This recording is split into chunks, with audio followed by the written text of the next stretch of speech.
Hey guys, so the first thing you're going to want to learn when you're starting in a harvester is how to cut the tree off at the stump. I've seen some videos on TikTok of guys that don't have a clue how to run their saw. Maybe their saws aren't sharp enough. But when they're cutting off the stump, you don't have to keep messing around. It's just a straight cut. You feel how the pressure of the tree goes and you feel it leaning. It's how you put pressure on it. Everything works together so that you don't bend a bar, bind your chains, all that.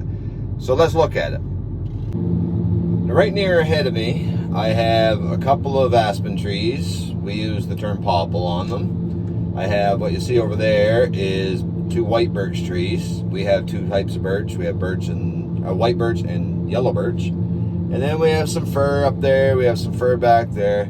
So it's a good variance right here to show you. They're not overly big trees, I know, but they're good for showing this.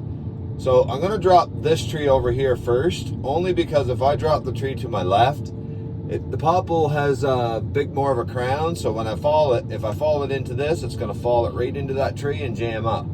So I'm going to get it down, hit my tilt down. Now, my spec for popple is random 10 foot to 16 foot down to 3 inches. So I hit my popple button and it spits out 16 foot 5 inch down. And then what you see here, I'll just throw it over here so you can see it. See, when I feed that through, there's nothing there to get a product out of, so I have to toss the top now. So I'll grab my second popple. Now that I don't have that other one in front of it, I can get it down, pull the tree over a little bit, feed it with the weight of the tree.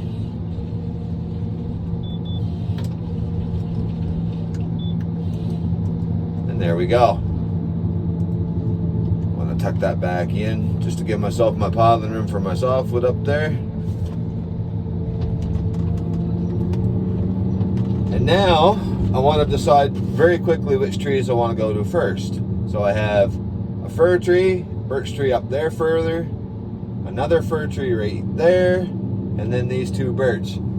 These two birch look like they're okay, they're not dead, but if I fall this tree right here into that, it's going to make a mess. So I'm going to take this one and get rid of the hardwood top first so it doesn't catch my other trees.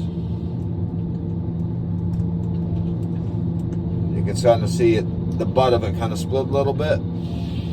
Cut them off. And I'm going to drop them just because being hardwood, they're going to be harder to limb with the two of them together once we get to the top. So I zero my saw again.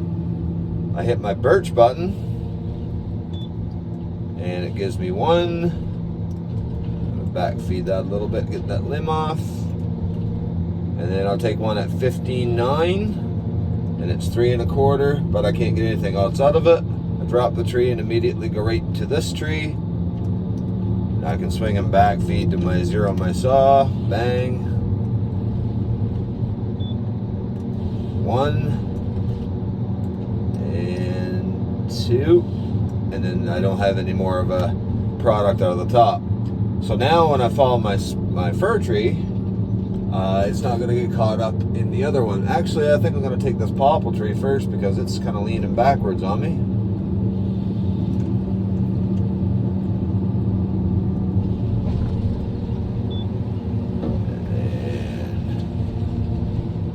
There.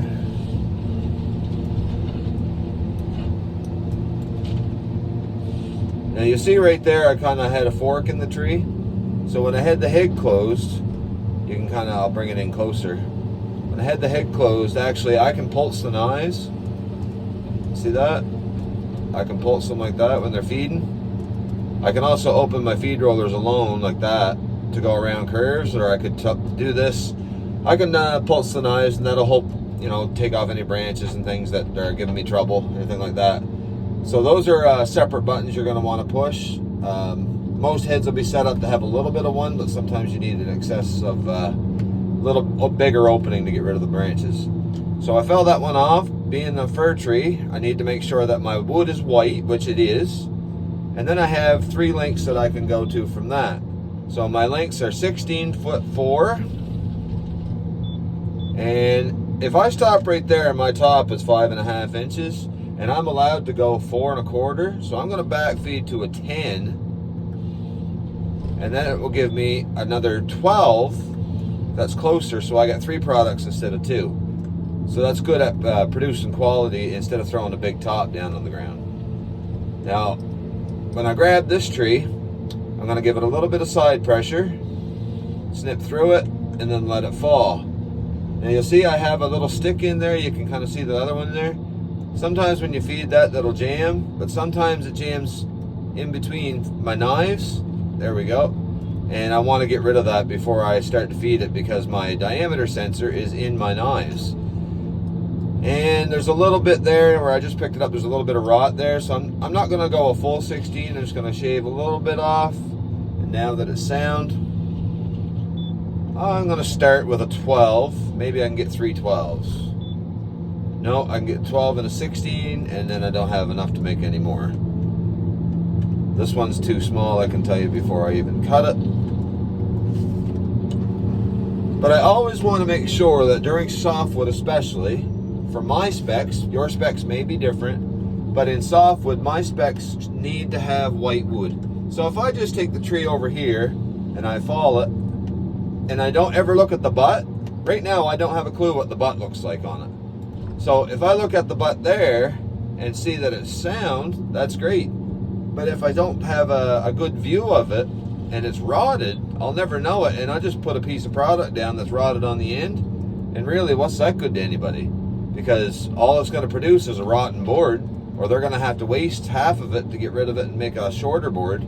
But it's just not going to work well. So the looking at the butt in softwood is especially important. Now for hardwood, it's not such a big deal. There's a big curve in the end of this, and I'm producing random wood. And it's trying to tell me that's a hardwood log, but that's no log. So I'm going to take it up to about 14 feet. So now I have 10 feet to my saw, which is in my spec. But you see where I got the big kink or the big crotch there? There's a fork in the tree. Instead of cutting that off and wasting 3 feet, I'm going to drop my head, pick it up, and snip off the fork.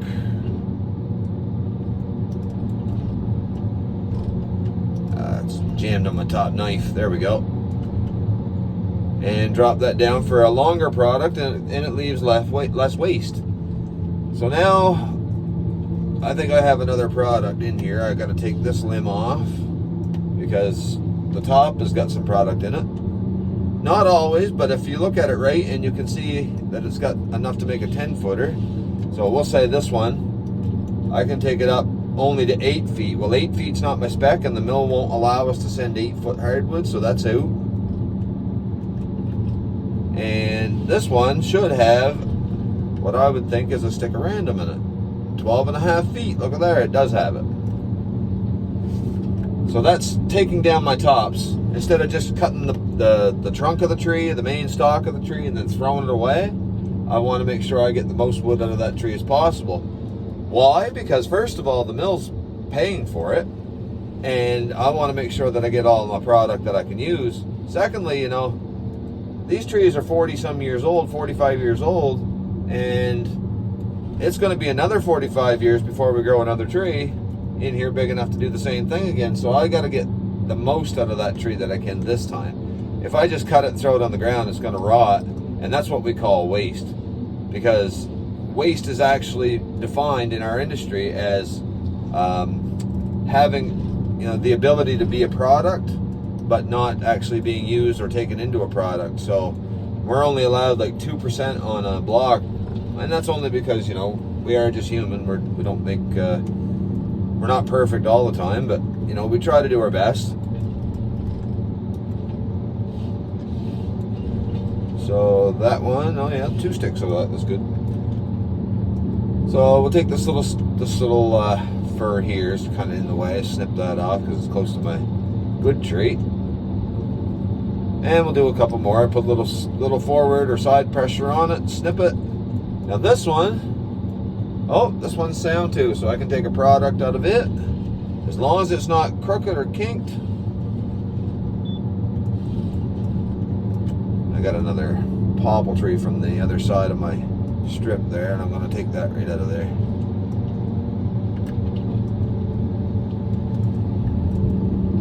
There. So then I'll grab another one.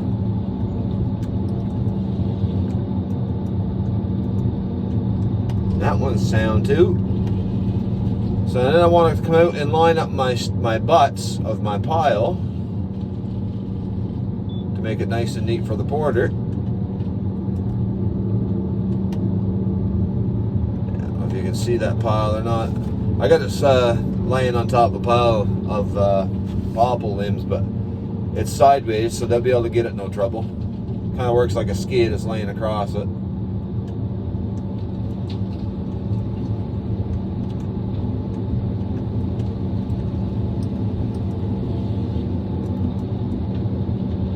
My saw caught into the other, there's an old stub there beside it. Now this, we're going to call it, that's mechanical default.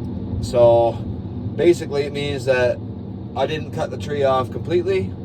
I grabbed it, and because the other tree was in the way, my saw bound up, and I basically ripped it. So that's mechanical issue, and I'm allowed to snip that off. And now I go to a solid piece. We try not to do that, but hey, it happens. Like I said, my saw bound, couldn't help it. 2 16-footers, try to get them on the same line, on the same plane.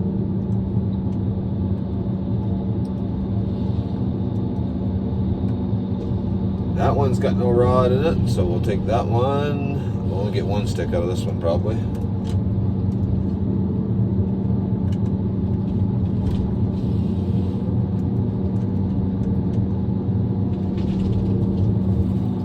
And that one's pretty good too. Now, that one had a little bit of a flare on it, but I snapped it off with my back knife. Some mills do not allow you to throw a butt flare in there. Some will. Some do have what we call like a pencil grinder, where they put the end of the log in and shave it down so when it goes through the mill it's more uniform. Some mills just want us to snip it off. Now this one, I got rod in that one, so I want to hit my rot button, snip that off. And there's a little bit more there I'm going to snip off. So now I have white sound wood, and I think I can get at least one stick out of it. And I can get a 10-footer, yeah. Go back to the birch. Now I'm too far ahead to try to pile back into this pile over to my left here. So I'm going to start a new pile.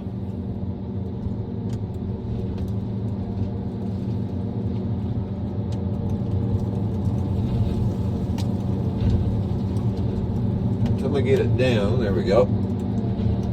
The top knife kind of dug in there.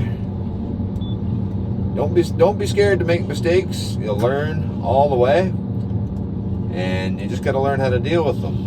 So now I got a crotch there, and this piece is not going to give me anything because it forks out and then goes into a bunch of limbs. So I'm going to throw that to the side right at the moment. And this one here should give me a good stick of random.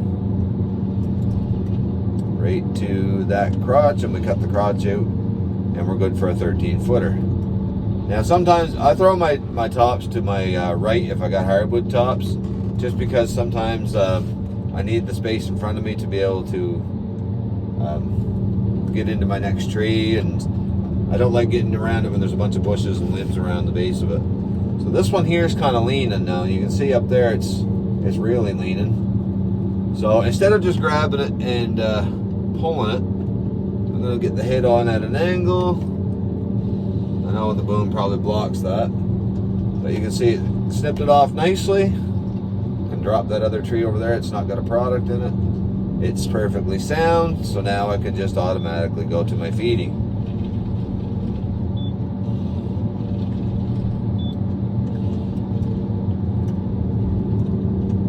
We'll go to this one over here.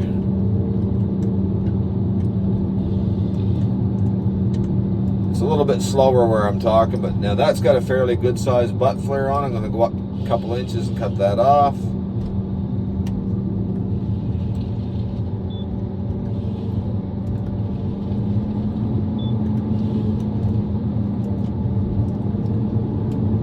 So that's how you do quality. It's based on the soundness of the product, the straightness of it, as well as how well you're piling, stuff like that. But the quality is very important. And it's, you know, that's what's creating your wood or your lumber in the mill. You're going to have good quality timber go through the mill. You're going to have good quality lumber come out of the mill. And whenever you go to the store or the hardware or the lumber spot, wherever you have for a lumber place, you go there and you find bad quality lumber because it's got junk in it and all that stuff. Chances are it's the harvester guy that just doesn't want to do good quality. So guys, it's on us. That's another lesson on how to become a harvester operator. Hope you enjoyed it. Have a good day.